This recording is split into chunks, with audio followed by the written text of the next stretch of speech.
প্রিয় ভর্তি প্রত্যাশী ভাই বোনেরা, আমরা বিভিন্ন কোচিং সেন্টারে লেকচার শিটগুলো সমাধান করতেছিলাম। তো সেই লেকচার শিট সমাধানের আমরা আজকে দ্বিতীয় লেকচার শিটে এসে উপস্থিত হয়েছি। তো আমাদের দ্বিতীয় লেকচার শিটের টপিকটা হচ্ছে নাউন অ্যান্ড ডিটারমিনার। সো আমরা আজকে থেকে নাউন অ্যান্ড ডিটারমিনার টপিকটি শেখা শুরু করব, রুলগুলো শিখব এবং রুলগুলো শেখার পরে যথারীতি কোচিংয়ের শিটগুলোর প্রতিটা কোশ্চেন হাতে ধরে ধরে শেখানোর চেষ্টা করব। আর সবার কাছে কথা থাকবে একটাই, যদি এই ক্লাসগুলি অনেক ভালো লাগে তাহলে আমাদের গ্রুপের মেম্বার কিন্তু অবশ্যই বাড়াতে হবে। অর্থাৎ গ্রুপের মেম্বার যত বেশি হবে আমরা কিন্তু তত বেশি আগ্রহী হব এই ধরনের ফ্রি একটি কাজ করে দেওয়ার জন্য। সো আমরা চলে যেতে চাই আমাদের আজকের ক্লাসে। তো আজকের ক্লাসটা হলো নাউন অ্যান্ড ডিটারমিনার নিয়ে। আমরা এটাকে প্রথম যে ভাগটা নিয়ে আলোচনা করব সেটা হচ্ছে নাউন অ্যান্ড ইটস ক্লাসেস, মানে নাউন এবং তার প্রকারভেদগুলো নিয়ে কথা বলবো।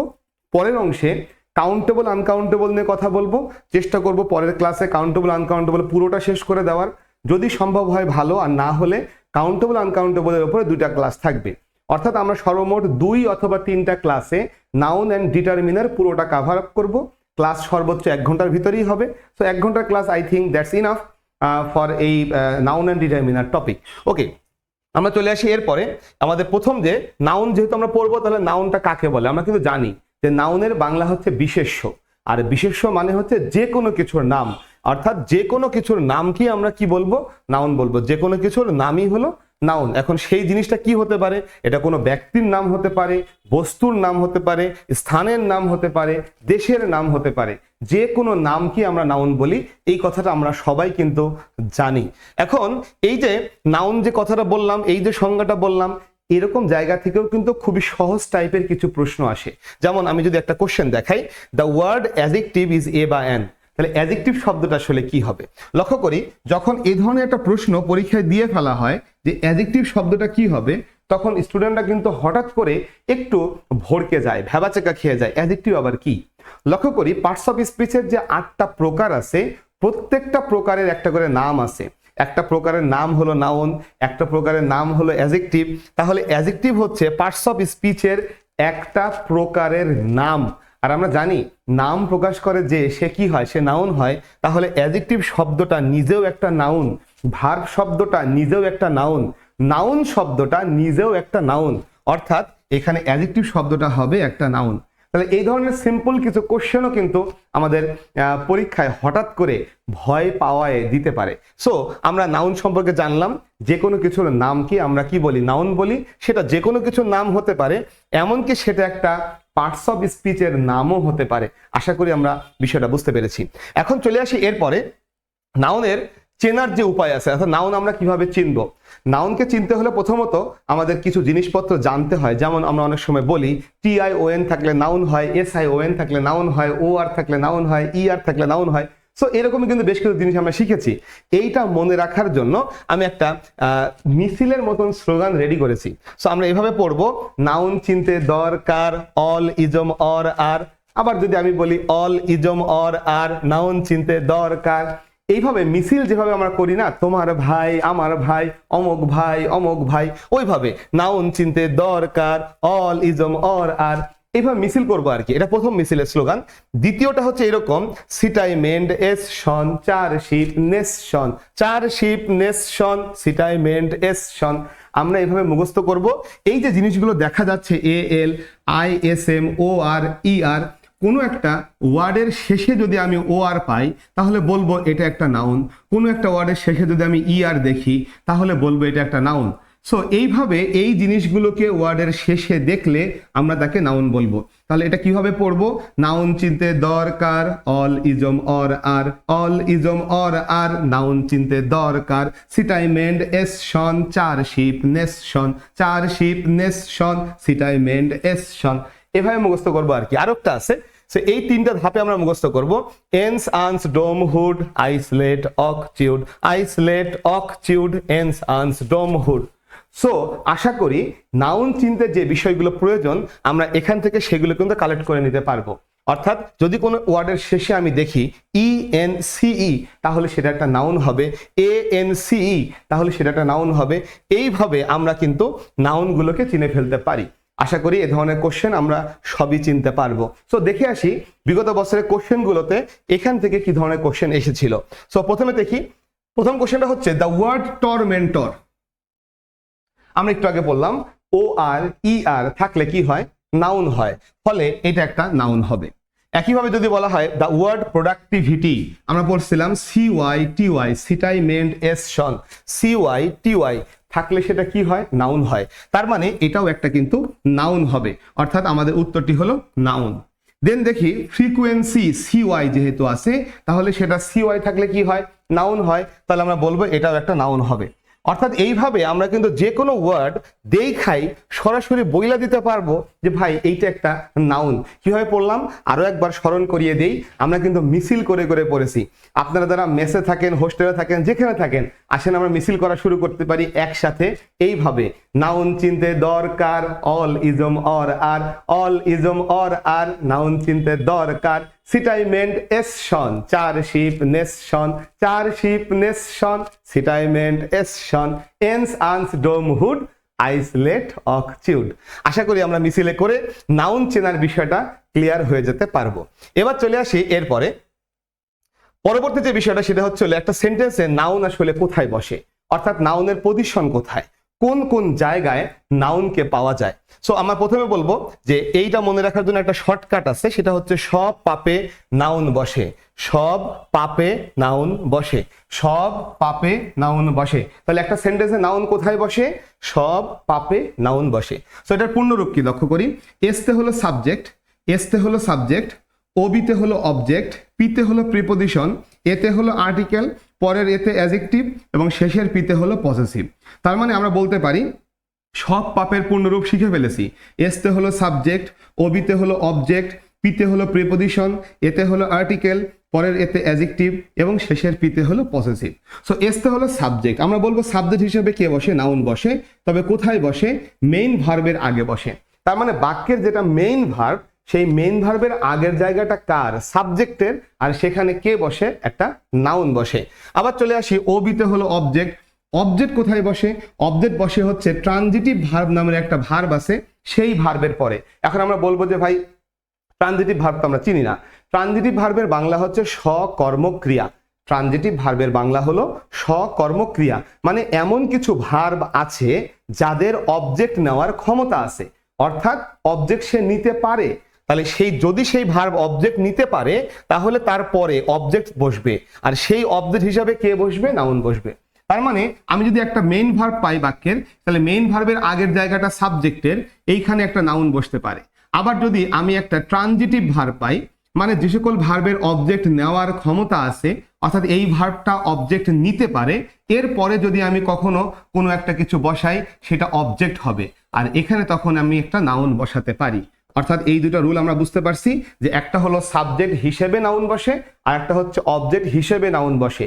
সাবজেক্ট কোথায় বসে, মেন ভার্বের আগে বসে। অবজেক্ট কোথায় বসে, ট্রানজিটিভ ভার্বের পরে বসে। এবং এরপরে রুলটা হচ্ছে প্রিপোজিশন, আর্টিকেল, অ্যাডজেক্টিভ এবং পসেসিভ। এই যে চারটা জিনিস আছে, এদের পরে যদি একটি মাত্র ওয়ার্ড থাকে, তাহলে সেটা অবশ্যই অবশ্যই নাউন হবে।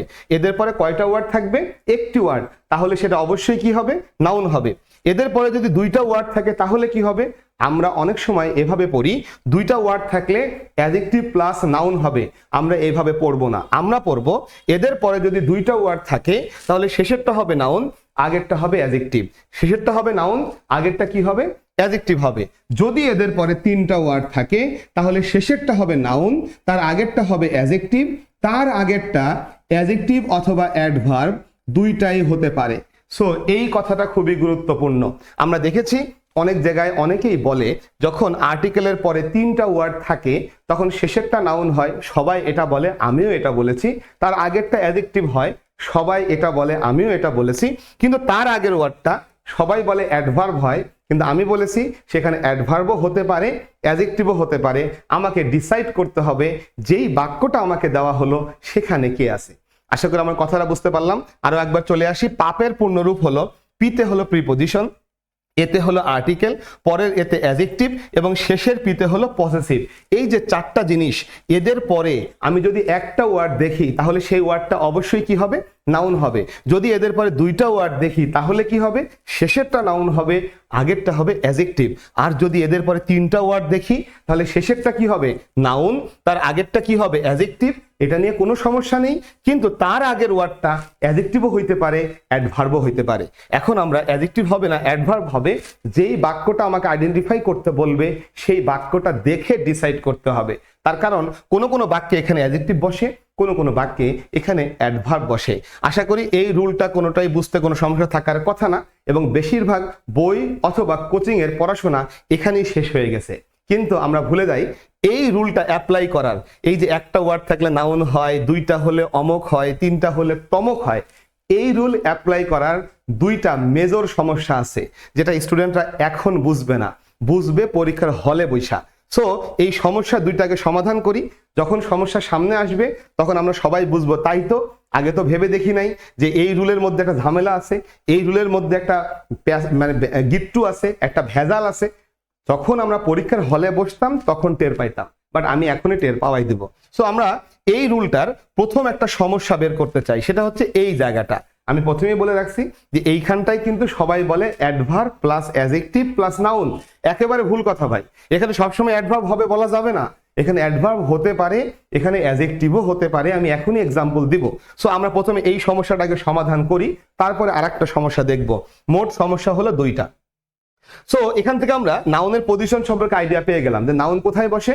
নাউন বসে হচ্ছে হলো সব পাপে। এসতে কি হয়, সাবজেক্ট। সাবজেক্ট হিসাবে কে বসে, নাউন বসে। কোথায় বসে, মেইন ভার্বের আগে বসে। ওবিতে কি হয়, অবজেক্ট।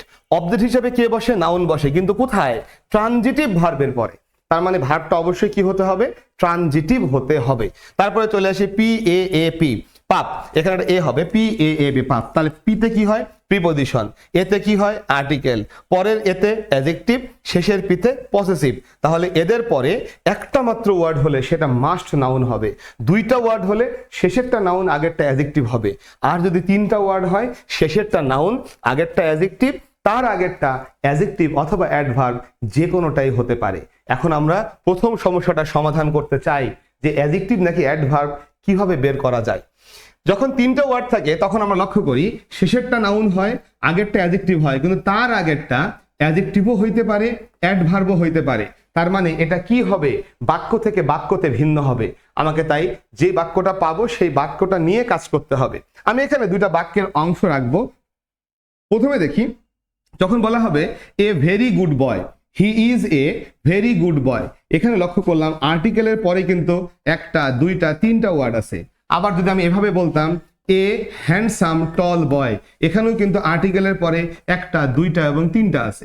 তাহলে তিনটা ওয়ার্ড যখন থাকবে শেষেরটা কি হবে, নাউন, কোনো সন্দেহ নেই। তাই এখানেও নাউন, ওখানেও নাউন।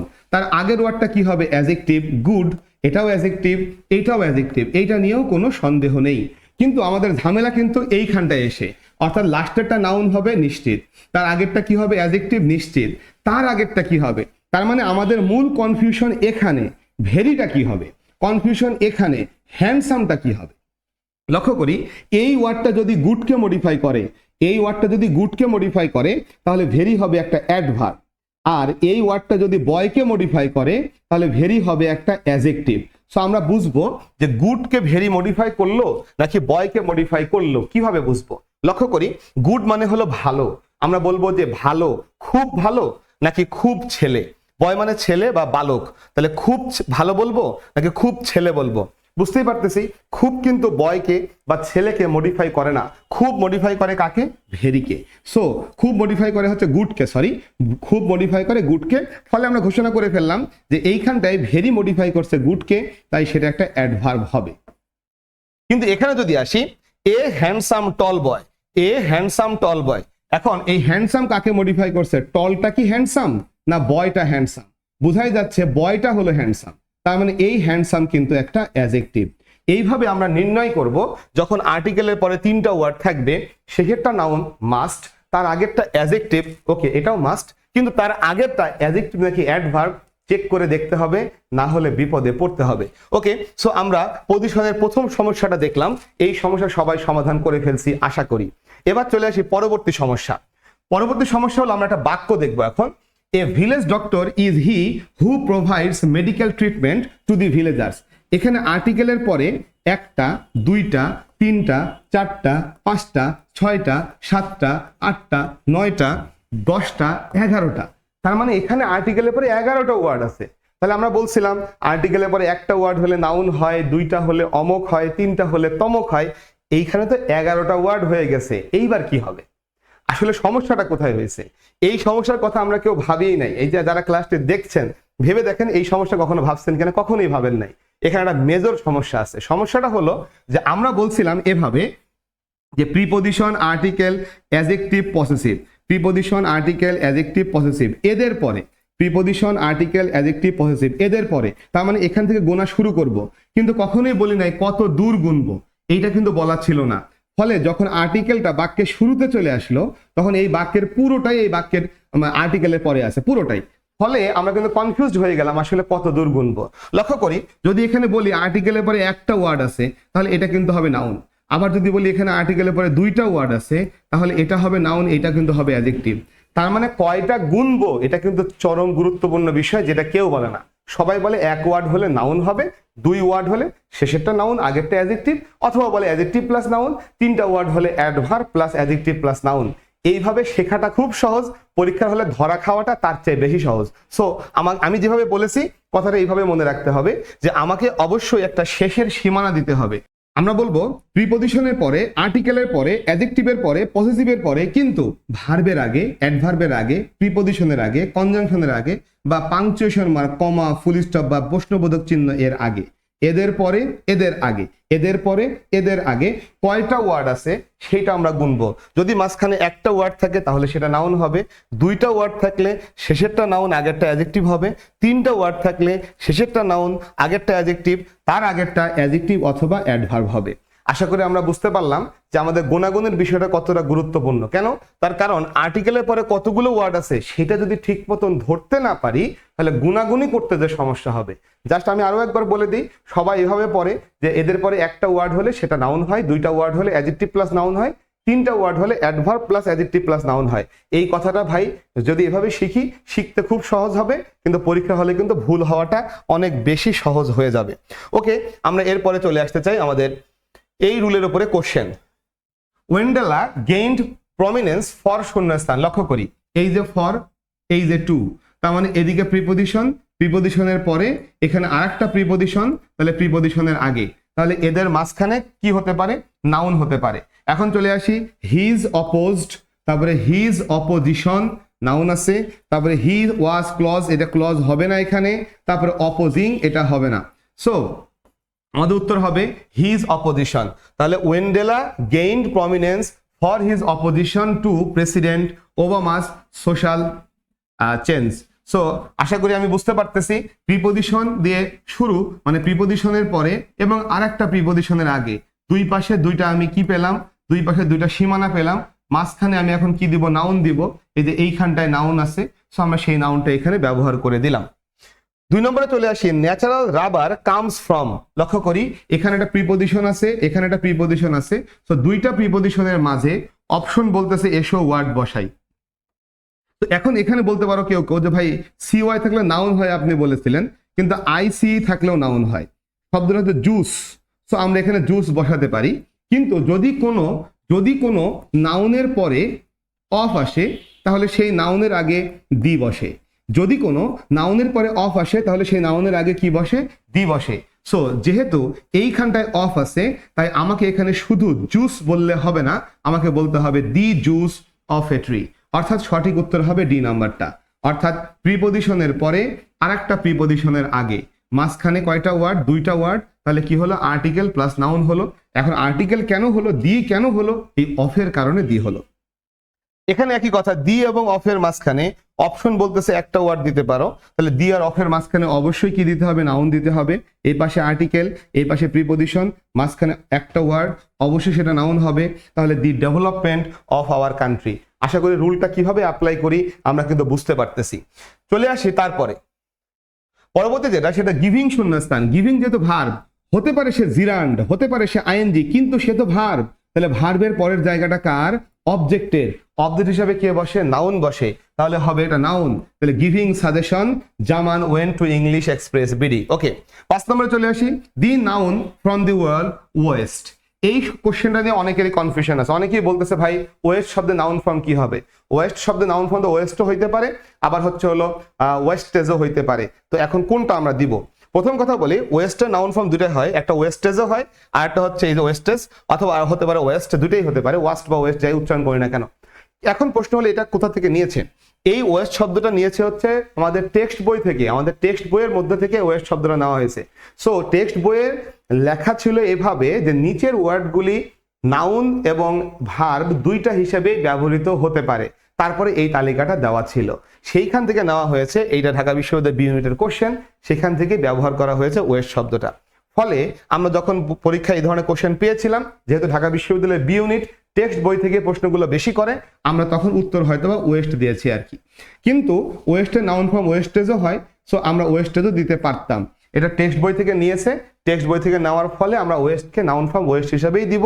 তবে জেনে রাখি ওয়েস্টের নাউন ফর্ম ওয়েস্টেজও হয় এবং ওয়েস্ট হয়, দুইটাই হয়।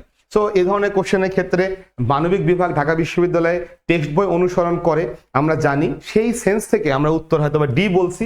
বাট যদি পরীক্ষা এটা এসে পড়তো এই শব্দটা আগে আছে, আমরা কিন্তু উত্তর এটাকেই দিতাম, টেক্সট বইটাকে হয়তো বা গুরুত্ব দিতাম না। কিন্তু আমরা জানি ঢাকা বিশ্ববিদ্যালয় বি ইউনিট টেক্সট বইকে প্রাধান্য দেয়, সেই জন্য উত্তর এটাকে না করে আমি এইটা উত্তর করার পক্ষপাতী। আশা করি আমার কথাগুলো বুঝতে পারছি। টেক্সট বই কোথায় আছে জানতে হলে আমরা যখন টেক্সট বইয়ের উপরে লাইভ ক্লাস দিব, সেই ক্লাসগুলোতে থাকতে হবে এবং সেখানে আমরা এই বিষয় নিয়ে বিস্তারিত আলোচনা করব। দি এবং অফের মাঝখানে নাউন হবে। সো এখানে যে শব্দগুলো দেখা যাচ্ছে, এ দিয়ে যে নাউনটা এটা হলো ভার্ব শব্দটা, এ দিয়ে শব্দটা হলো ভার্ব, ই দিয়ে যে শব্দটা সেটা হলো নাউন।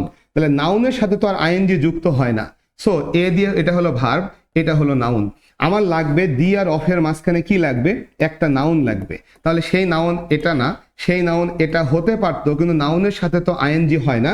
তাহলে সঠিক উত্তর আমরা ই দিয়ে দিলাম, ইফেক্ট, অর্থাৎ এটা একটা নাউন। আশা করি কোশ্চেনগুলো বুঝতে পারতেছি। নাউনের পজিশনের উপর থেকে এই কোশ্চেনগুলো এখানে সেট করা হয়েছে। চলে আসে তারপরে পরবর্তী যে কোশ্চেন, সেটা হচ্ছে unless protected areas R established the royal Bengal tiger will face. এখানে ফেস শব্দের অর্থ হলো মুখোমুখি হওয়া, উইল ফেস মানে মুখোমুখি হবে। তাহলে ফেস মানে মুখোমুখি হওয়া, উইল ফেস। তাহলে ভার্বের পরের জায়গাটা কার? অবজেক্টের। আর আমরা জানি অবজেক্ট হিসাবে কে বসে? অবজেক্ট হিসাবে নাউন বসে। তার মানে আমরা এখান থেকে নাউনকে নিতে চাই। অপশনের মধ্যে নাউন আছে এইখানটায়, টি ওয়াই থাকলে নাউন হয়, তাহলে উত্তর হবে দি পসিবিলিটি অফ এক্সটিংশন। অর্থাৎ ভার্বের পরের জায়গাটা অবজেক্টের, অবজেক্ট হিসেবে নাউন বসে। এই অপশনগুলোর মধ্যে শুধুমাত্র পসিবিলিটি শব্দটাই নাউন হতে পারে, অর্থাৎ সঠিক উত্তরটা বি নাম্বার দিয়ে দিলাম।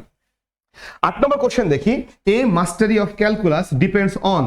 এই পাশে একটা প্রিপজিশন, এই পাশে একটা অফ, দুইটার মাঝখানে অপশনে যে ওয়ার্ডগুলো দেওয়া হলো কোনটা বসবে। লক্ষ্য করি এখানে যে ওয়ার্ডগুলো দেখা যাচ্ছে তার ভিতরে ওয়ার্ডটা হলো আন্ডারস্ট্যান্ড। আন্ডারস্ট্যান্ড মানে বুঝতে পারা, এটা একটা ভার্ব। কিন্তু কোশ্চেন বলতেছে আমার তো একটা নাউন লাগবে, আমি তো ভার্ব দিতে পারবো না, তাহলে এই ভার্বটা বাদ, এই ভার্বটাও বাদ। এটা একটা finite verb, is understood, finite verb. আমার লাগবে হলো নাউন, আমি দিলাম হলো ভার্ব, হবে না। চলে আসে এখানটায়, লাগবে হচ্ছে নাউন, টু আন্ডারস্ট্যান্ড হবে না। এই যে এস বা ইএস, এটা একটা ফাইনাইট ভার্ব, হবে না। আমার লাগবে নাউন, তার মানে সঠিক উত্তর এ নম্বর ছাড়া আর কোনোটা হয় না। যেহেতু ভার্বের সাথে আইএনজি যুক্ত করলে জিরান্ড হয়, নাউন হয়, তার মানে এটা একটা নাউন, আমরা মোটামুটি আইডিয়া করতে পেরেছি। ফলে প্রিপজিশন দিয়ে শুরু, প্রিপজিশনের শেষ, মাঝখানে একটা ওয়ার্ড হলে সেটা অবশ্যই কি দিতে হবে? অবশ্যই নাউন দিতে হবে। আমরা অপশন থেকে নাউন পেয়েছি মাত্র একটা, তাই উত্তর দিয়েছি এইটা। রুলটা বুঝতে পারছি তো আশা করি। আমাদের রুলটা হচ্ছে পজিশন অফ নাউন, একটা সেন্টেন্সে কোথায় নাউন বসে তার উপরে ভিত্তি করে এই কোশ্চেনগুলো করছি। ওকে, আমরা চলে আসি এরপরে। পরবর্তী যেটা হলো সেটা হলো ক্লাসিফিকেশন, অর্থাৎ আমরা এই অংশে নাউনের ক্লাসিফিকেশন পড়া শুরু করব। অর্থাৎ নাউনকে প্রকারভেদ করা হয়েছে কিভাবে। প্রথম যে বিষয়টা সেটা হচ্ছে অর্থ অনুসারে, অর্থাৎ নাউনের প্রথম প্রকারভেদটা হলো এই নাউনটা কি অর্থ দেয়, কি মিনিং দেয়, এর উপরে ভিত্তি করে। এর উপরে ভিত্তি করে নাউনকে আমরা এভাবে ভাগ করেছি। প্রথম ভাগটা হলো দুই প্রকার, একটা হলো কনক্রিট নাউন, একটা হলো অ্যাবস্ট্রাক্ট নাউন। কনক্রিট নাউন মানে হচ্ছে ইন্দ্রিয় গ্রাহ্য, কনক্রিট নাউন মানে হচ্ছে ইন্দ্রিয় গ্রাহ্য। অর্থাৎ যে সকল নাউন আমরা আমাদের ইন্দ্রিয় দিয়ে, আমাদের পঞ্চ ইন্দ্রিয় দিয়ে আমরা গ্রাহ্য করতে পারি, ফিল করতে পারি, সেইগুলো হলো কনক্রিট নাউন। আর অ্যাবস্ট্রাক্ট নাউন হচ্ছে ওই সকল নাউন যেগুলো বিমূর্ত, বিমূর্ত এবং আমরা ইন্দ্রিয় দিয়ে ফিল করতে পারি না, আমরা ইন্দ্রিয় দিয়ে গ্রাহ্য করতে পারি না, সেগুলো হচ্ছে কি, সেগুলো হলো অ্যাবস্ট্রাক্ট নাউন। সো প্রথম কথা, অর্থ অনুসারে নাউনকে আমরা দুই ভাগে ভাগ করেছি, একটা হচ্ছে কনক্রিট নাউন এবং আরেকটা হচ্ছে কি noun, abstract noun. Concrete noun কোনটা, যেটা আমাদের পঞ্চ ইন্দ্রিয় দিয়ে আমরা ফিল করতে পারি সেটা হচ্ছে কি কনক্রিট নাউন, আর যেটা ফিল করতে পারি না সেটা হচ্ছে কি অ্যাবস্ট্রাক্ট নাউন। এখন চলে আসি, এই যে যেগুলো ফিল করতে পারি ইন্দ্রিয় গ্রাহ্য, সেগুলোকে আবার চার ভাগে ভাগ করেছি, proper, common, collective, material. Proper, common, collective, material, এই চারটা জিনিসই কিন্তু কি, চারটা জিনিসই ইন্দ্রিয় গ্রাহ্য। তার মানে আমরা চারটা জিনিসই আমাদের ইন্দ্রিয় দিয়ে গ্রাহ্য করতে পারি বা ফিল করতে পারি।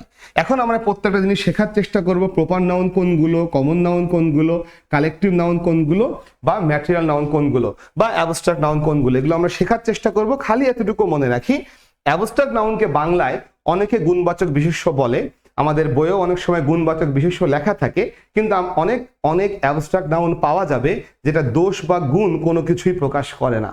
সো আমাদের মনে রাখতে হবে, অ্যাবস্ট্রাক্ট নাউন হচ্ছে এমন একটা নাউন যেটাকে আমরা ছুঁয়ে দেখতে পারবো না, চোখে দেখতে পারবো না, কানে শুনতে পারবো না, জিহ্বাতে স্বাদ নিতে পারবো না, অথবা আমরা তার উপস্থিতি ফিল করতে পারবো না, সেইটার নামই হচ্ছে অ্যাবস্ট্রাক্ট নাউন। একটু ভেবে দেখি, আমরা অনেস্টিকে অ্যাবস্ট্রাক্ট নাউন বলে থাকি, তাহলে অ্যাবস্ট্রাক্ট নাউন অনেস্টি কখনো কি কেউ চোখে দেখেছে? দেখে নাই। জিহ্বা দিয়ে স্বাদ নিয়েছে? নেয় নাই। কানে শুনেছে? শোনে নাই। তার মানে এগুলো ইন্দ্রিয় দিয়ে ফিল করা যায় না, আর সেই জন্যই কিন্তু এই অনেস্টি শব্দটা একটা অ্যাবস্ট্রাক্ট নাউন হয়। ওকে, আমরা আরেকটা প্রকারে চলে আসি। পরবর্তী যে প্রকারটা সেটা হলো গণনা করা যায় কিনা এর উপরে ভিত্তি করে, অর্থাৎ একটা নাউন তাকে আমরা গুনতে পারি নাকি পারি না এর উপরে ভিত্তি করে একটা প্রকারভেদ আছে, এটাকে আমরা বলি কাউন্টেবল এবং আনকাউন্টেবল নাউন।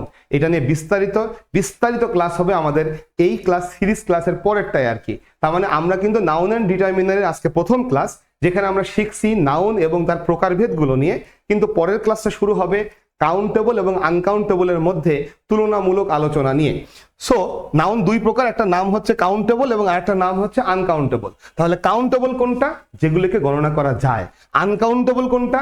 যেগুলোকে গণনা করা যায় না। একেবারে সিম্পলি বেসিক ভাবে আমি কথাটা বললাম, কারণ এইটা নিয়ে বিস্তারিত ভিডিও, কমপক্ষে 2টা ভিডিও আসবে এই রুলের উপর থেকে, ফলে আমাদের আপাতত এইটুকু এখান থেকে ক্লিয়ার হয়ে গেল। এবার আমরা চলে যেতে চাই, এই যে নাউনের প্রকারভেদ পড়লাম, প্রপার, কমন, কালেকটিভ, আমরা এখন একটা একটা করে শিখবো। তাহলে প্রথমটা হচ্ছে প্রপার নাউন। প্রপার নাউন বলতে কি বোঝায়? ব্যক্তি বা বস্তু বা স্থান যে কোনো কিছুর নির্দিষ্ট নামকে প্রপার নাউন বলে। নির্দিষ্ট নাম মানে কি? নির্দিষ্ট নাম মানে এই যে আমরা এতগুলো মানুষ আছি, এই এতগুলো মানুষের প্রত্যেকের একটা করে নাম আছে।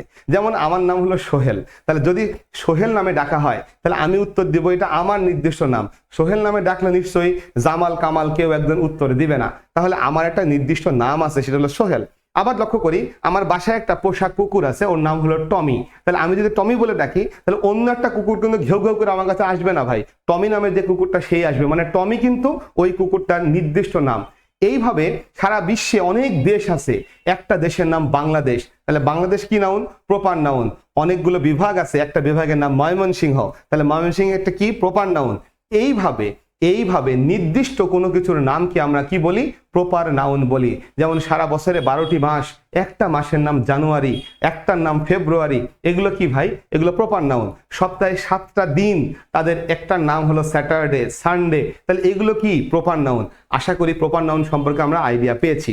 এখন কথা হলো প্রপার নাউনগুলো কোন রুল মেনে চলে, কি রুল মেনে চলে? প্রপার নাউনের প্রথম রুল হচ্ছে এদের পূর্বে আর্টিকেল বা সংখ্যাবাচক শব্দ বসানো যাবে না, বা এদেরকে প্লুরাল করা যাবে না। তার মানে আমার নাম সোহেল, আমি কি সোহেলের আগে এ সোহেল, দি সোহেল এগুলো কি বলতে পারবো? পারবো না। আবার 1 সোহেল, 2 সোহেল এগুলো বলতে পারবো? সংখ্যা বসাতে পারবো? জীবনে বসাইছি কেউ? একটু ভেবে দেখি, পারবো না। আবার এদেরকে প্লুরালও করা যাবে না। সোহেলের বহু বচন সোহেলস, রহিমের বহু বচন রহিমস করতে পারবো? পারবো না। হ্যাঁ, আমরা রহিমস করতে পারি, সোহেলস করতে পারি, এটা কি? এটা পসেসিভ করতে পারি, কিন্তু কখনোই কিন্তু বহু বচন করতে পারি না। অর্থাৎ আমাদের মনে রাখতে হবে প্রপার নাউনের পূর্বে আর্টিকেল বসে না, প্রপার নাউনের পূর্বে সংখ্যাবাচক শব্দ বসে না, এবং এদেরকে প্লুরাল করা যায় না। অ্যান্ড দেন দ্বিতীয় যে কথাটা, প্রপার নাউনের প্রথম অক্ষর কিন্তু বড় হাতের হয়, যাকে আমরা ইংরেজিতে বলি ক্যাপিটাল লেটার। অর্থাৎ প্রথম অক্ষর বড় হাতের দেখাই আমি বুঝা ফেলবো এইটা একটা প্রপার নাউন। যেমন ঢাকা, প্রথম অক্ষর ডি বড় হাতের, যেমন ময়মনসিংহ প্রথম অক্ষর এম বড় হাতের, যেমন সোহেল প্রথম অক্ষর এস বড় হাতের। অর্থাৎ বড় হাতের দেখে চিনবো ওটা প্রপার নাউন, জানবো এটার পূর্বে আর্টিকেল বসে না, জানবো এটার পূর্বে সংখ্যা বসে না, এবং জানবো প্রপার নাউনকে কখনোই বহুবচন করা যায় না এস বা ইএস যুক্ত করে। আশা করি প্রপার নাউন সম্পর্কে আমরা আইডিয়া পেয়েছি। প্রপার নাউন হলো সেই নাউন যেটা কারোর নির্দিষ্ট নাম বোঝায়, যেমন ঢাকা একটা নির্দিষ্ট এলাকার নাম, চিটাগং একটা নির্দিষ্ট এলাকার নাম, খুলনা একটা নির্দিষ্ট এলাকার নাম। সো নির্দিষ্ট নামের নামই হলো প্রপার নাউন। ঠিক আছে, ওকে, আমরা চলে আসি এরপরে। প্রপারের পরেরটা হচ্ছে কমন নাউন। তাহলে কমন নাউন কোনটা? কমন নাউন হচ্ছে এক জাতীয় অনেকগুলো জিনিসের একটা সাধারণ নাম। যেমন আমি যদি এখন বলি এখানে রহিম, করিম, যদু, মধু সবাই আছে, এদেরকে আমি একটা নাম দেবো, তাহলে কি দেবো? একটা নাম হলো এরা সবাই আমার স্টুডেন্ট। তাহলে স্টুডেন্ট শব্দটা হলো একটা কমন নাউন। যদি বলি জানুয়ারি, ফেব্রুয়ারি, মার্চ, এপ্রিল, মে, জুন, এই যে 12টা মাসের নাম দিয়ে বললাম, এদের একটা নাম দেবো সবার জন্য, যেটা প্রযোজ্য, সবার জন্য প্রযোজ্য, সেটা হলো মান্থ। তাহলে মান্থ হবে একটা কমন নাউন। একইভাবে যদি বলি পদ্মা, মেঘনা, যমুনা, একটা নাম দেবো সবার জন্য, সেটা হলো রিভার। তাহলে রিভার হলো কমন নাউন, পদ্মা, মেঘনা, যমুনা হলো প্রপার নাউন। আশা করি বুঝতেই পারতেছি। সাধারণ নাম, এখানেও কথা আছে। কেউ কেউ আবার বলবে যে ভাই কমন নাউনের বাংলা হচ্ছে জাতিবাচক বিশেষ্য। আমি এই কথা বলতে চাই না, কারণ কমন নাউন সবসময় জাতি বুঝাবে না, বরং আমরা বলবো কমন নাউন হলো সাধারণ নাম যেটা অনেকের জন্যই প্রযোজ্য, অর্থাৎ একটা শব্দ সবার জন্য প্রযোজ্য। যদি আমি বলি ম্যান, তাহলে ম্যান কিন্তু রহিম, করিম, যদু, মধু কেউ হতে পারে। যদি বলি বয়, এটা কিন্তু রহিম, করিম, যদু, মধু সবাই বয় হতে পারে। যদি বলি গার্ল, সবাই হতে পারে। এইভাবে আমরা বলতে পারবো যে বয় একটা কমন নাম, মান্থ একটা কমন নাম, রিভার একটা কমন নাম। সো কমন নামটাকে আমরা কি বলি? কমন নাউন বলি। আশা করি আমাদের এটা নিয়ে আর কোনো কনফিউশন থাকবে না। চলে আসি এর রুলে। কমন নাউনের একটা রুল খালি আমাদের মনে রাখতে হবে সর্বপ্রথম, সেটা হচ্ছে কমন নাউন যদি কখনো সিঙ্গুলার ফর্মে থাকে তাহলে তাকে কখনো একা রাখা যাবে না। মানে আমি যদি বুকের কথা চিন্তা করি, বুক, বুক মানে বই, বই একটা কমন নাউন, কারণ এই বই হতে পারে উপন্যাস, এই বই হতে পারে হচ্ছে বাংলা বই, ইংলিশ বই, যে কোনো বই হতে পারে। তার মানে বুক শব্দটা কিন্তু একটা কমন নাউন। সো বুক যদি কমন নাউন হয় তাহলে আমাদের যেটা মাথায় রাখতে হবে সেটা হচ্ছে বাক্যের মধ্যে শুধু বুক আমি লিখতে পারবো না, আমাকে হয় লিখতে হবে এ বুক, না হয় লিখতে হবে ওয়ান বুক, না হয় লিখতে হবে দি বুক, না হয় বুককে বহুবচন করতে হবে। অর্থাৎ সে যখন সিঙ্গুলার ফর্মে থাকে তখন তার সাথে একটা সঙ্গী দিতে হবে। যদি আমি সঙ্গী দেই তাহলে সিঙ্গুলার বাক্যে ব্যবহার করা যাবে, যদি সঙ্গী না দেই তাহলে তাকে প্লুরাল করতে হবে। এখন সঙ্গী কি দিব? আর্টিকেল দিতে পারি, অথবা কোনো একটা ডিটারমিনার দিতে পারি, অর্থাৎ আমি এ, এন, দি ব্যবহার করতে পারি, অথবা দিস, দ্যাট এগুলো ব্যবহার করতে পারি। অর্থাৎ এর একটা সঙ্গী লাগবে। সে যেহেতু সিঙ্গুলার, তাকে তার সাথে একটা সঙ্গী দিতে হবে, অথবা তাকে সিঙ্গুলার রাখাই যাবে না, তাকে প্লুরাল করে বাক্যে ব্যবহার করতে হবে। পরীক্ষায় মাঝে মাঝে এ ধরনের প্রশ্ন এসেছে, তাহার বই আছে, তাহার বই আছে, তাহার বই আছে। এখন কয়টা বই আছে বলা আছে? একটা না একের বেশি। এখন আমি যদি লিখে দিই হি হ্যাজ বুক, হবে না ভাই, তাহার বই আছে ইংরেজি হবে না। হয় তোমাকে লিখতে হবে হি হ্যাজ এ বুক, না হয় লিখতে হবে হি হ্যাজ ওয়ান বুক, না হয় লিখতে হবে হি হ্যাজ দি বুক, না হয় লিখতে হবে হি হ্যাজ বুকস। অবশ্যই একটা কিছু করতে হবে। এখন আমরা লজিক দিয়ে ভাববো যে তাহার বই আছে মানে তার কি একটা বই আছে নাকি অনেকগুলো বই আছে? সাধারণভাবে একটা বই থাকলে কেউ বলে না যে তাহার বই আছে, অর্থাৎ তার অবশ্যই এক বা একের বেশি বই আছে। সো আমরা তখন বলবো হি হ্যাজ বুকস, এটাই হবে সঠিক উত্তর। অর্থাৎ কমন নাউনকে সিঙ্গুলার ফর্মে বাক্যের মধ্যে একা রাখা যাবে না, কমন নাউনকে সিঙ্গুলার ফর্মে বাক্যের ভিতরে একা রাখা যাবে না, অবশ্যই তার সাথে একটা কি দিতে হবে? সঙ্গী সাথী দিতে হবে। না হয় কি করতে হবে? বুককে বহু বচনে বুকস করতে হবে। আশা করি এই রুলটা আমরা বুঝতে পেরেছি। কমন নাউনের আরো একটা রুল আছে, সেটা হচ্ছে যদি কখনো দি প্লাস অ্যাডজেক্টিভ হয়ে যায়, অর্থাৎ যে কোনো একটা অ্যাডজেক্টিভের পূর্বে আমি কি বসালাম? দি বসালাম। যে কোনো একটা অ্যাডজেক্টিভের পূর্বে আমি কি বসালাম? দি বসালাম। তাহলে the plus adjective plural common নাউনের কাজ করবে। দি প্লাস অ্যাডজেক্টিভ কিসের কাজ করবে? প্লুরাল কমন নাউনের কাজ করবে। অর্থাৎ আমি যখন বলবো দ্য রিচ মানে ধনীরা, দি পোর মানে গরিবেরা, দি অনেস্ট মানে সৎ লোকেরা, দি লিটারেট মানে শিক্ষিতরা, দি ইললিটারেট মানে অশিক্ষিতরা, এইভাবে দি প্লাস অ্যাডজেক্টিভ বসাবো। এই দি প্লাস অ্যাডজেক্টিভ কিসের কাজ করবে? প্লুরাল কমন নাউনের কাজ করবে। শুধু দুইটা ওয়ার্ড মনে রাখতে হবে, অ্যাকিউজড এবং ডিসিজড। এই দুইটা শব্দ যদি আমি দি অ্যাকিউজড বলি এটা কখনোই প্লুরাল হবে না। যদি দি ডিসিজড বলি তাহলে এটা কখনোই প্লুরাল হবে না, এরা সবসময় সিঙ্গুলার থাকে। অর্থাৎ এই দুইটা শব্দের আগে, এই দুইটা অ্যাডজেক্টিভের আগে আমি দি বসালেও এরা প্লুরাল হয় না, এরা সিঙ্গুলারেই থাকে। আশা করি কমন নাউনের রুলটা আমরা বুঝতে পেরেছি যে কমন নাউনের নিয়মটা হচ্ছে এরকম যে কমন নাউনটা যদি সিঙ্গুলার ফর্মে থাকে তাহলে তার সাথে সঙ্গী দিতে হবে, আর না হলে তাকে প্লুরাল করতে হবে। আর দি প্লাস অ্যাডজেক্টিভ বসালেই সেটা প্লুরাল কমন নাউন হয়ে যাবে, কিন্তু the plus accused, the deceased, the accused এটা কখনোই প্লুরাল হবে না, এটা কিন্তু সিঙ্গুলার হবে। আশা করি এই রুলগুলো মাথায় থাকবে।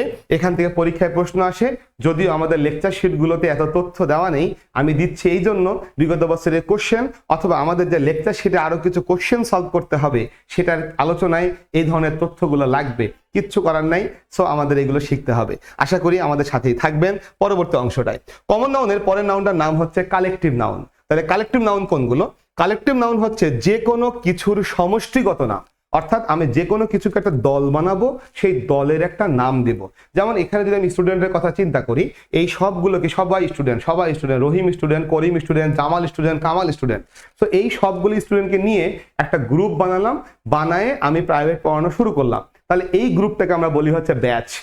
কি বলি এটাকে? ব্যাচ বলি। ব্যাচ কিন্তু কখনো একজন স্টুডেন্ট হয় না, ব্যাচ হতে গেলে অবশ্যই একের বেশি স্টুডেন্ট লাগবে। তাহলে ব্যাচ কি নাউন? ব্যাচ হলো একটা কালেকটিভ নাউন। আবার আমি চিন্তা করলাম যে আমাদের ছেলেদেরকে ভাগ করে দিই দুইটা গ্রুপে, আমরা একটা খেলার আয়োজন করি। তাহলে খেলার মধ্যে যখন সেই দলটা গেল, সেই দলের নাম হয়ে গেল টিম। অর্থাৎ টিম কিন্তু একজনে হয় না, একজন হলে হয় হচ্ছে খেলোয়াড়, আর একের বেশি হলে হয় হচ্ছে টিম। সো টিম মানেই হচ্ছে একের বেশি। আশা করি এটাও আমরা বুঝতে পেরেছি যে টিম হতে হলে একের বেশি খেলোয়াড় লাগে, ব্যাচ হতে গেলে একের বেশি স্টুডেন্ট লাগে।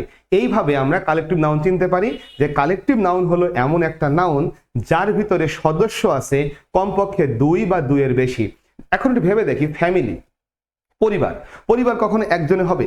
একজন কখনো পরিবার হতে পারে না। ফ্যামিলি হতে গেলে কমপক্ষে 2 জন লাগবে, হাজব্যান্ড ওয়াইফ।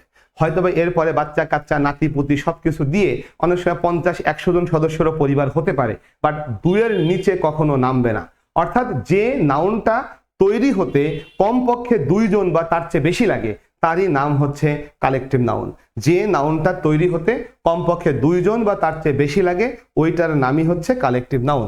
ওকে, সো কালেকটিভ নাউনের একটা রুল আমরা একটু দেখবো এখানটায়, যে কালেকটিভ নাউন যখন সাবজেক্ট হবে তখন সাধারণভাবে ভার্বটা হয় থার্ড পারসন সিঙ্গুলার নাম্বার। এই টপিকটা আমরা শিখবো সাবজেক্ট ভার্ব এগ্রিমেন্টে ভালোভাবে। এখন আমাদের টার্গেট আসলে সাবজেক্ট ভার্ব এগ্রিমেন্ট না, আমাদের একটা জিনিস শিখতে হবে, এর নাম হলো নাউন অফ মাল্টিটিউড। পরীক্ষায় মাঝে মাঝে প্রশ্ন আসে, নিচের কোন সেন্টেন্সে নাউন অফ মাল্টিটিউড আছে? নাউন অফ মাল্টিটিউড মানে হচ্ছে সাবজেক্টের জায়গায় থাকবে একটা কালেকটিভ নাউন, বাক্যের মধ্যে প্রকাশ করবে বিভক্তি, বিচ্ছিন্নতা বা এই ধরনের কিছু একটা, এবং ভার্বটা হবে হচ্ছে থার্ড পারসন প্লুরাল নাম্বার। তাহলে আমাদের শর্ত কি হলো? নাউন অফ মাল্টিটিউড হতে গেলে সাবজেক্ট কি লাগবে? সাবজেক্ট লাগবে হচ্ছে কালেকটিভ নাউন। কোন ফর্মে থাকবে সে? সাবজেক্ট থাকবে সিঙ্গুলার ফর্মে। কিন্তু ওই বাক্যের ভার্বটা কেমন থাকবে? ভার্বটা হবে থার্ড পারসন প্লুরাল নাম্বারে। লক্ষ্য করি বিষয়টা কেমন হয়েছে, যে সাবজেক্ট হলো সিঙ্গুলার কিন্তু ভার্বটা হলো third person plural. Subject singular, verb plural. এই যে এক্সাম্পল লক্ষ্য করি, দি ফ্লক অফ বার্ডস ওয়ার। এই যে ফ্লক হলো সিঙ্গুলার, ঝাঁক হলো সিঙ্গুলার, তার মানে এটা কি? সিঙ্গুলার। তাহলে ভার্বটা কি হওয়ার কথা ছিল? সিঙ্গুলার, কিন্তু ভার্বটা হয়েছে কি? প্লুরাল। এইবার যদি বলা হয় এইটা কোন নাউন, আমরা কিন্তু এখানে ফ্লককে অবশ্যই কালেকটিভ নাউন বলতে পারি। এই ফ্লক শব্দটা অবশ্যই কালেকটিভ নাউন, ঠিক আছে, কিন্তু আমরা এখানে বলবো ফ্লকের আরো একটা নাম আছে, সেই নামটা হলো নাউন অফ মাল্টিটিউড। তাহলে নাউন অফ মাল্টিটিউড হতে গেলে কি হতে হবে? নাউন অফ মাল্টিটিউড হতে গেলে আমাদের যেটা মাথায় রাখতে হবে, সাবজেক্ট হবে কালেকটিভ নাউন সিঙ্গুলার ফর্মে, কিন্তু ভার্ব হবে প্লুরাল ফর্মে। সাবজেক্ট হবে কালেকটিভ নাউন সিঙ্গুলার ফর্মে, ভার্ব হবে প্লুরাল ফর্মে। তখন সেই কালেকটিভ নাউনকে আমরা ডাকবো নাউন অফ মাল্টিটিউড বলে।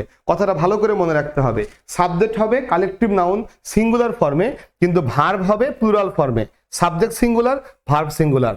Subject collective noun singular, verb কিন্তু সিঙ্গুলার না, ভার্ব হলো প্লুরাল। তখন আমি বলবো এই কালেকটিভ নাউনের আরেকটা নাম হলো নাউন অফ মাল্টিটিউড। আশা করি আমরা নাউন অফ মাল্টিটিউড ঠিক মতন চিনতে পারবো। এইটার জন্যই খালি এই রুলটা শেখানো। মূলত এই রুলটা হচ্ছে সাবজেক্ট ভার্ব এগ্রিমেন্টের রুল। ওকে, এরপরে আমরা দুইটা নাউন সম্পর্কে জানবো, একটা হলো ম্যাটেরিয়াল নাউন এবং আরেকটা হচ্ছে অ্যাবস্ট্রাক্ট নাউন। এই যে দুইটা নাউন আছে, ম্যাটেরিয়াল নাউন হচ্ছে কোনো কিছুর উপাদান বাচক নাম যেটা গণনা করা যায় না, এবং অ্যাবস্ট্রাক্ট নাউন হচ্ছে কোনো কিছুর নাম। মনে রাখতে হবে এখানে এইভাবে, এই দুইটা নাউনই কিন্তু আনকাউন্টেবল। এই দুইটা নাউন হচ্ছে আনকাউন্টেবল, অর্থাৎ আমরা চাইলে এদেরকে গুনতে পারবো না। ম্যাটেরিয়াল নাউন গোনা যায় না। যদি কোনো বস্তুকে গুনা যায় তাহলে সেটা ম্যাটেরিয়াল হবে না। ম্যাটেরিয়াল নাউনকে কখনোই গুনা যায় না। ম্যাটেরিয়াল নাউন যদিও বস্তুবাচক কিন্তু কখনোই গোনা যায় না।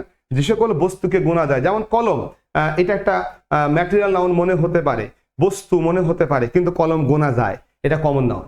অর্থাৎ বস্তু গোনা গেলেই সেটা কমন নাউন হয়ে যায়। তাহলে যেটা গোনা যায় না, এখন এটা কি দিয়ে তৈরি? প্লাস্টিক, তাহলে প্লাস্টিক ম্যাটেরিয়াল নাউন। ফ্যান গোনা যায়, কমন নাউন। ফ্যান কি দিয়ে তৈরি? অ্যালুমিনিয়াম, তাহলে অ্যালুমিনিয়াম হচ্ছে আমাদের একটা ম্যাটেরিয়াল নাউন। এইভাবে আমরা ম্যাটেরিয়াল নাউন চিনি। সো এই দুইটা যেহেতু আনকাউন্টেবল, তার মানে আমরা আনকাউন্টেবলের যত রুল শিখব সকল রুল এই দুইটার জন্য প্রযোজ্য। আমরা এদেরকে নিয়ে আলাদা করে আর আলোচনা করলাম না। এবার চলে আসি ব্যতিক্রম ঘটনা। আমরা proper, common, collective, material, abstract পাঁচটা শিখছি। তাহলে এই পাঁচটার মধ্যে সবাই কমন হয়ে যায়। সবাই কি হয়ে যায়? কমন। তাহলে আমাদের মোট তো পাঁচটা, কমনটাকে বাদ দিলাম, তার মানে বাকি যে চারটা আছে এই চারটাই কি হয়ে যায়? কমন হয়ে যায়। চারটাই কি হয়ে যায়? কমন হতে পারে ব্যতিক্রম অবস্থায়। তাহলে কমন কি কখনো অন্য কিছু হয় না? কমন কখনো অন্য কিছু হয় না, অন্য সবাই কমন হয়। যেমন আমি যদি এইভাবে একটু বলি, একটা প্রপার নাউনের পূর্বে যদি আর্টিকেল বসাই দেই, একটা প্রপার নাউনের পূর্বে যদি নাম্বার বসাই দেই, অর্থাৎ 1 2 3 4 সংখ্যা, অথবা একটা প্রপার নাউনের শেষে যদি এস বা ইয়ে যুক্ত করে দেই, তাহলে প্রপার নাউনটা কি হয়ে যাবে? কমন নাউন হয়ে যাবে। অর্থাৎ আমি যদি কখনো কোনো বাক্যের মধ্যে দেখি দি সোহেল লেখা আছে, তাহলে এ সোহেল লেখা আছে। নর্মালি তো সোহেলের আগে এ বসার কথা না, দি বসার কথা না। যদি কোনো বাক্যে লেখা থাকে তাহলে ঘোষণা করব এই সোহেল এখন আর প্রপার নাউন নাই, সে কি হয়ে গেছে? Common noun. যদি আমি কখনো দেখি সোহেলের পূর্বে 1 সোহেল 2 সোহেল লেখা আছে, তাহলে বুঝতে হবে এই সোহেল এখন আর প্রপার নাউন নাই, সে কি হয়ে গেছে? Common noun. তার মানে প্রপার নাউনের পূর্বে এ এন্ড দি দিলে কমন নাউন হয়ে যাবে। প্রপার নাউনের পূর্বে সংখ্যা দিলে কমন নাউন হয়ে যাবে। আর যদি কখনো সোহেলকে বহুবচন করি, সোহেলস, রহিমস, যেমন আমাদের ক্লাসে দুইটা জামান আছে, তাহলে আমি বলবো যে দেয়ার আর 2 জামানস ইন দিস ক্লাস। তাহলে 2 জামানস, এই যে জামানের ক্ষেত্রে এস দিয়ে দুইটা জামান আছে আমাদের ক্লাসে, তাহলে জামানটা কি হয়ে গেল? বহুবচন হয়ে গেল। এইভাবে যখন বহুবচন করে ফেলি কোনো একটা প্রপার নাউনকে, তখন সে আর প্রপার নাউন থাকে না, সে কি হয়ে যায়? কমন নাউন হয়ে যায়। আবার লক্ষ্য করি, যদি কোনো কালেকটিভ নাউনের পূর্বে সংখ্যা বসে, কালেকটিভ নাউনের পূর্বে কি বসাই? সংখ্যা বসাই, অর্থাৎ 1 2 3 4। আমি যদি বলি এইখানে দুইটা ক্লাস আছে, তাহলে দুইটা ক্লাস, নর্মালি ক্লাস একটা কালেকটিভ নাউন, কিন্তু 2 ক্লাসেস বললে সেটা হয়ে যাবে একটা কমন নাউন। কালেকটিভ নাউনের পূর্বে সংখ্যা বসালে কমন নাউন হয়, কালেকটিভ নাউনকে বহুবচন করলে কমন নাউন হয়। আশা করি বুঝতেই পারছি এর সাথে এর পার্থক্য কোথায়। পার্থক্য হচ্ছে আর্টিকেল। তার মানে আমি যদি কালেকটিভ নাউনের পূর্বে যদি কখনো লিখি এভাবে দি ফ্যামিলি, তাহলে ফ্যামিলি একটা কালেকটিভ নাউন, এর আগে দি বসিয়েছি, ফ্যামিলি কি কমন নাউন হবে? না, ফ্যামিলি কমন নাউন হবে না। তার কারণ হচ্ছে কালেকটিভ নাউনের পূর্বে আর্টিকেল বসলে সেটা কমন নাউন হয় না। কালেকটিভ নাউনের পূর্বে যদি আমি সংখ্যা বসাই তাহলে কমন হবে, কালেকটিভের সাথে এস বা ইএস দিলে তাহলে কমন হবে। আর সর্বশেষ যদি আমি বলি ম্যাটেরিয়াল বা অ্যাবস্ট্রাক্ট, এদের পূর্বে আর্টিকেল বসালে এরা হচ্ছে কমন নাউন হয়ে যাবে। তার মানে লক্ষ্য করি আর্টিকেলের নিয়মটা এখানে আর এখানে, নাম্বারের নিয়মটা, এস বাই এস এর নিয়মটা কিন্তু দুই জায়গায়, এখানে নাই।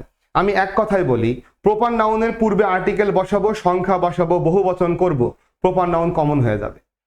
আবার আর্টিকেল বসাবো ম্যাটেরিয়ালের আগে, আর্টিকেল বসাবো অ্যাবস্ট্রাক্টের আগে, সেটা কমন হয়ে যাবে। আর কালেকটিভের আগে যদি সংখ্যা বসাই বা বহুবচন করি তাহলে সেটা কি হয়ে যাবে? তাহলে সেটা কমন নাউন হয়ে যাবে। মানে সবাই কমন হয়ে যায়, সবাই কমন হয়ে যায়। সো আশা করি আমরা এই সিস্টেমটা বুঝতে পারছি। কিছু কোশ্চেন করে দেখি এগুলো কিভাবে কাজ করে। সো লক্ষ্য করি প্রথম যে কোশ্চেনটা হচ্ছে Nazrul is the Byron of Bangladesh. বাইরনের প্রথম অক্ষরটা লক্ষ্য করি, আমরা জানি প্রপার নাউনের প্রথম অক্ষর বড় হাতের হয়, মানে ক্যাপিটাল লেটার হয়। তার মানে বাইরন একটা প্রপার নাউন। কিন্তু আমরা এইমাত্র শিখলাম প্রপার নাউনের পূর্বে যদি আর্টিকেল বসাই, প্রপার নাউনের পূর্বে যদি সংখ্যা বসাই, প্রপার নাউনকে যদি এস বা ইএস দিয়ে বহুবচন করি, তখন কিন্তু প্রপার নাউনটা আর প্রপার নাউন থাকে না, সে কমন নাউন হয়ে যায়। তার মানে বাইরন এখানে আর প্রপার নাউন নাই, সে এখন কমন নাউন হয়ে গেছে। আশা করি আমার কথাটা বুঝতে পারছি। বাইরন একটা প্রপার নাউন ঠিক আছে, বাট যখন বাইরনের আগে আমি দি দিলাম, আর্টিকেল দিলাম, বাইরনের পূর্বে যদি আমি একটা সংখ্যা দিতাম, তাহলে বাইরন কিন্তু আর প্রপার নাউন থাকতো না, কি হয়ে যেত, কমন নাউন হয়ে যেত। Our class consists of 20 public. লক্ষ্য করি এখানে নর্মালি এই পাবলিক হলো একটা কালেকটিভ নাউন, পাবলিক হলো একটা কালেকটিভ নাউন। এখন এর পূর্বে যখন আমি সংখ্যা দিলাম 20, তখন আমরা জানি কালেকটিভ নাউনের পূর্বে সংখ্যা দিলে বা কালেকটিভ নাউনকে প্লুরাল করলে সে আর কালেকটিভ নাউন থাকে না, সে কি হয়ে যায়, সে তখন একটা কমন নাউন হয়ে যায়। অর্থাৎ এই পাবলিক কিন্তু এখন একটা কমন নাউন হয়ে গেছে। আশা করি আমরা নাউনের এই ক্লাসিফিকেশনটা মোটামুটি বুঝতে পেরেছি। এই সম্পর্কে লেকচার শিটগুলোতে কোনো আলোচনা, সেই রকম কোনো আলোচনা নাই বললেই চলে, কিন্তু আমাদের পরীক্ষায় কিন্তু গত 2-3 বছরের মধ্যেও কমপক্ষে 2বার ঢাকা ভার্সিটিতেই কিন্তু এই নাউন আইডেন্টিফিকেশনের প্রশ্ন এসেছে। আমি চেষ্টা করেছি অল্প সময়ের মধ্যে যতটুকু সম্ভব আইডিয়া দেওয়ার জন্য। আমাদের পরবর্তী ক্লাসটা হবে কাউন্টেবল এবং আনকাউন্টেবল, এই দুইটার ভিতরে পার্থক্য করে কোন কোন রুল আছে, কিভাবে কোশ্চেন সলভ করি সেটার উপরে ভিত্তি করে। আশা করি সেই ক্লাস শেষ হওয়ার পরে আমরা মূল কোশ্চেন সলভ অংশে যেতে পারবো। যদি কোনো কোশ্চেনে এর মধ্যে প্রবলেম থাকে আমাদের পেজে পোস্ট করলে আমরা অবশ্যই উত্তর করে দেওয়ার চেষ্টা করব। দেখা হবে নেক্সট ক্লাসে। সেই পর্যন্ত ভালো থাকি, সুস্থ থাকি। আল্লাহ হাফেজ।